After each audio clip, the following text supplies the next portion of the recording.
Welcome back, guys. I'm looking to reach 1,000 subs. Support me by clicking the subscribe button. Clark gets it. She's got time. Cloud defending. Clark trying to create some airspace. Long. They put her at number 9. The biggest scandal in WNBA history is blowing up in everyone's faces. Picture this. A woman walks into a league she has never played in before. Within months, she has shattered every single fan voting record that league has ever produced in its entire existence. Not just records from this season. Not just records in her age group or her position. Every single record in the entire history of the organization. Nearly 3 million people looked at their phones, their laptops, their tablets, and said with absolute conviction that this woman deserves to be celebrated as one of the best in the game. 3 million human beings took time out of their day to cast a vote for Caitlyn Clark. That is not a fan base. That is a movement. That is a cultural earthquake registering on the Richter scale of professional sports. And then the players voted. And they put her at 9. 9. Not 1. Not 2. Not even 5. 9. And what happened next is the kind of story that makes your jaw drop, your head spin, and your blood pressure rise all at the same time. Because this controversy did not stop at a simple numbers debate. It exploded into allegations of coordinated sabotage, whispers of league investigations, talk of potential player suspensions, and a full-blown identity crisis inside a league that is supposed to be experiencing the greatest moment of growth in its entire history. This is not just a sports story. This is a human story about jealousy, power, resentment, money, culture, and what happens when one person's arrival forces an entire institution to look itself directly in the mirror. So let's get into every single layer of this thing, because there are more layers here than most people are willing to dig through. And by the time we are done today, you are going to see this situation in a way that no other coverage has shown you. Let's begin at the very foundation of this controversy, because to understand how explosive the gap between those two numbers truly is, you need to understand exactly how the WNBA All-Star voting process works, and why the disconnect between fan votes and player votes is so historically jarring that even people who have followed this league for decades are struggling to make sense of it. The All-Star selection process in the WNBA operates on a dual system. Fans vote publicly through an online platform, and their collective choices make up one portion of the selection criteria. Players vote separately and internally among themselves, ranking their fellow competitors based on their own professional assessments of skill and performance. Both components feed into the final roster determination. It is a system designed to balance the voice of the public with the expertise of the people who actually compete inside the league every single night. In theory, that dual approach makes complete sense. Fans bring passion and viewership numbers. Players bring technical knowledge and competitive perspective. Together, those two inputs are supposed to produce a result that reflects both the entertainment value and the actual basketball quality of the players being considered. That's the theory. In practice, what happened this season is something that has cracked that theory right down the middle and left everyone standing in the rubble trying to figure out what they're looking at. Caitlyn Clark pulled 2.93 million fan votes. To put that in perspective, because numbers like that need context to truly land, that figure is not just the highest total in WNBA All-Star voting history for this season.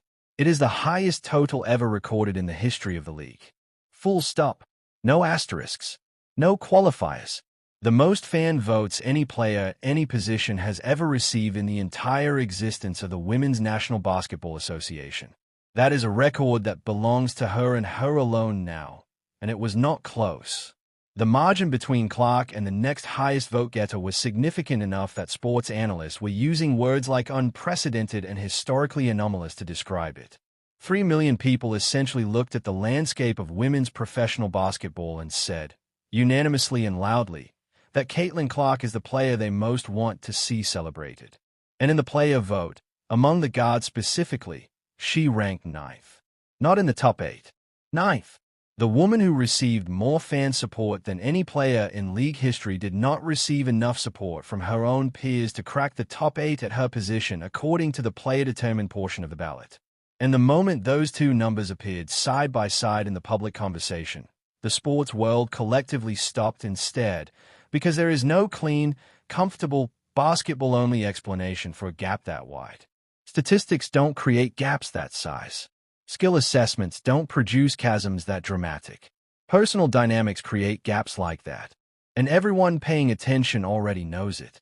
Now here is where this story graduates from a simple controversy into something with genuine heat and real consequences attached to it.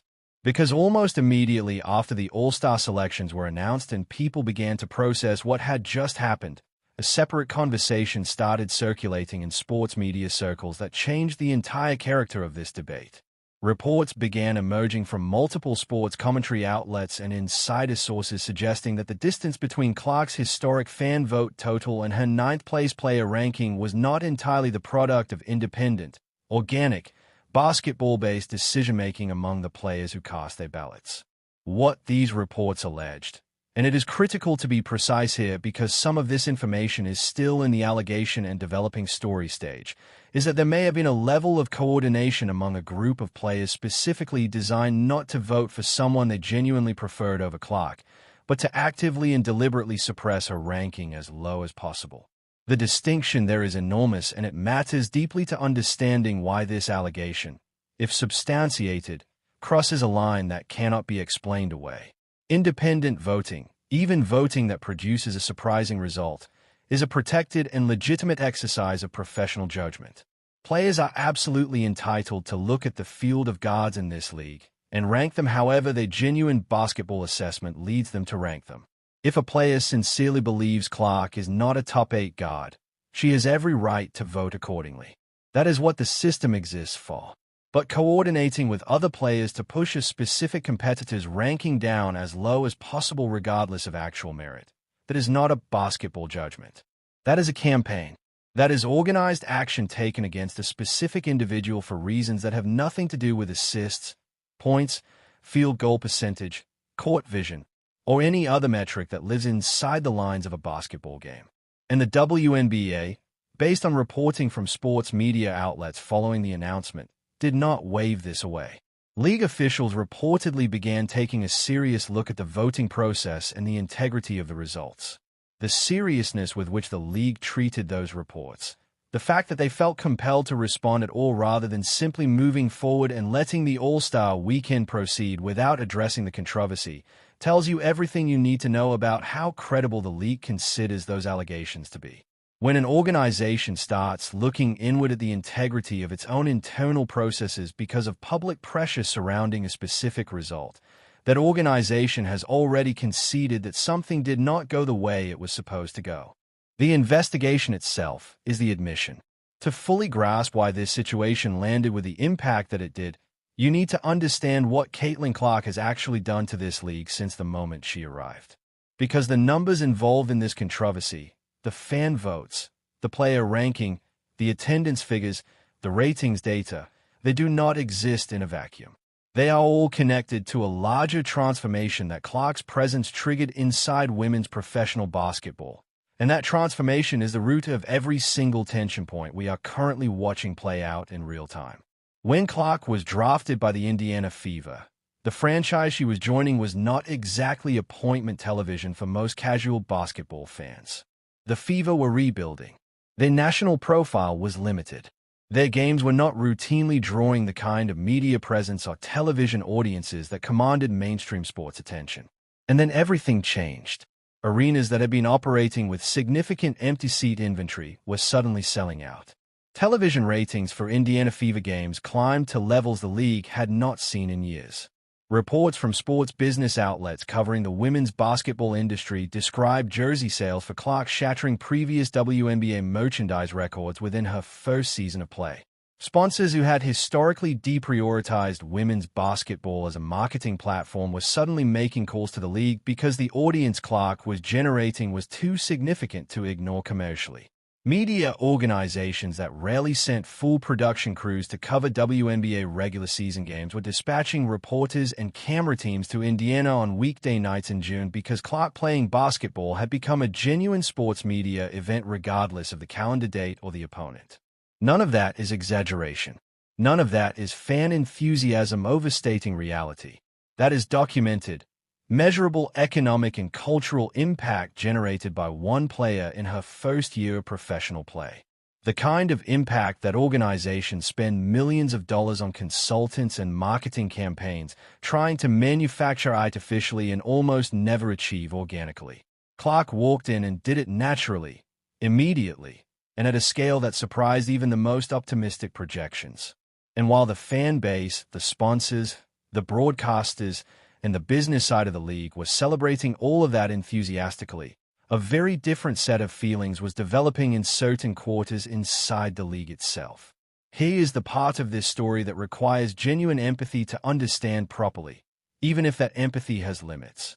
The veterans of the WNBA, the players who had been grinding through this league for years before Caitlyn Clark ever touched a WNBA court, have a complicated and in many ways completely understandable emotional relationship with what her arrival represented. These are professional athletes who spent significant portions of their careers playing overseas during the WNBA offseason to supplement incomes that did not reflect the level of skill and dedication they were bringing to their craft every single day. These are women who fought for every inch of coverage the league received, who advocated publicly for better pay and better conditions, who showed up and competed at the highest level even when the arenas were not full and the cameras were not rolling and the national sports conversation was happening somewhere else entirely. And then a rookie arrived, and the arenas filled up, and the cameras came, and the sponsors called, and the marketing campaigns launched. And the face of everything the league was presenting to the world suddenly belonged to someone who had played 0 professional games when all of that attention started arriving. That is a genuinely difficult emotional reality to inhabit. The frustration is human. The complicated feelings make complete sense from a psychological standpoint. You spent years building something, and then someone new walked through the door and immediately became the face of everything you built. And you are supposed to just feel good about that. That takes a level of selflessness that is extraordinary to expect from any human being, athlete or otherwise.